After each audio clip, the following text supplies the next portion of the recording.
Forget the fairy tale giants, In the lonely, wind-swept province of Drenthe, in the east of the Netherlands, a legend lives that is darker, older, and far more gruesome. This is the story of two ruthless outlaws, a father and son, whose reign of terror lasted for years. This is the legend of Ellert and Brammert.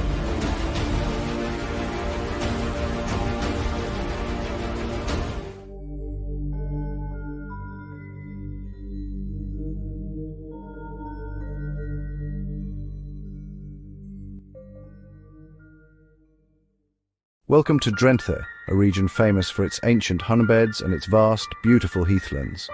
But centuries ago, this beauty hid a terrible danger.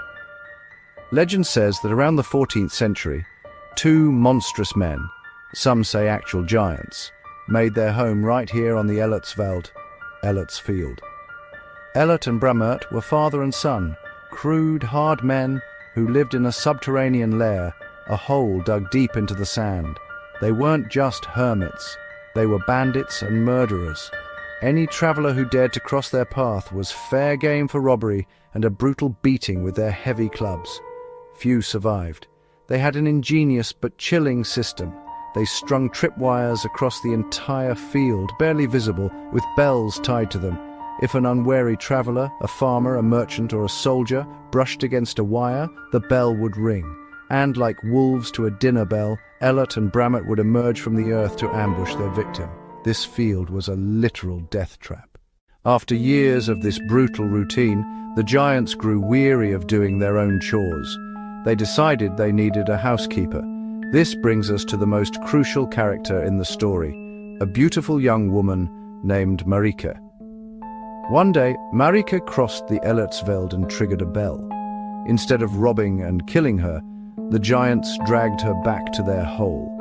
For 7 long years, Marika was their prisoner, forced to cook, clean, and live in constant fear. Her captivity changed the giants' operation, though. Since they couldn't trust her, one of them always had to stay behind to guard Marika. But Marika was not weak. She was patient. She was waiting for her chance.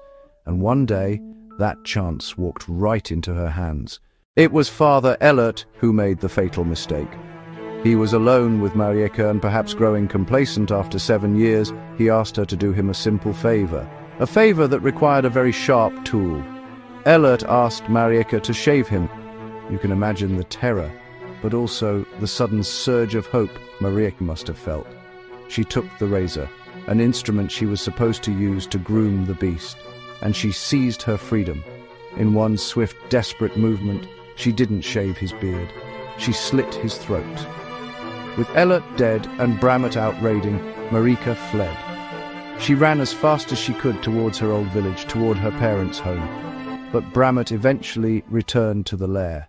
When Brammert discovered his father's body and saw that Marika was gone, his rage must have been seismic. The giant took up his enormous axe and pursued her. Marika could hear his earth-shaking footsteps gaining on her. She reached her home just in time. She threw herself inside and bolted the door. Moments later, Brammert reached the threshold and hurled his massive axe in a final attempt to kill her. The next morning, the villagers found a terrifying sign of how close she had come. The huge axe was buried in the door. Brammert had missed her by the narrowest of margins. The father was dead, but the vengeful son was still out there. The villagers of Elterveen knew they couldn't stay. Fearing Brammert's return and his wrath, Marika and her family, along with everyone else, packed up and abandoned their homes. Legend says the entire village essentially moved to a safer spot.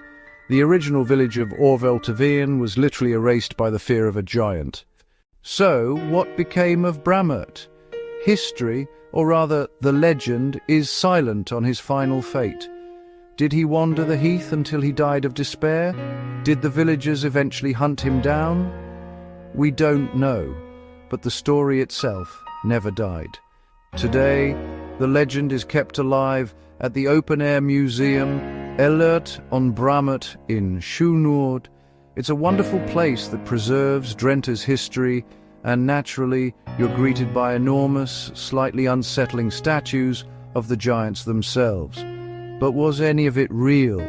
While the existence of two literal giants is unlikely, historians believe the tale likely originated from very real outlaws who terrorized the region in the 16th and 17th centuries. Their cruelty and size were simply exaggerated over generations of oral storytelling until they became the mythical figures we know today. The legend of Ellert and Brammert is a powerful reminder that even the most beautiful, tranquil landscapes can have a dark history woven into their fabric. It's a tale of greed, terror, and the incredible 7-year resilience of one young woman named Marieke. Have you heard a similar folktale in your own country? Let me know in the comments below.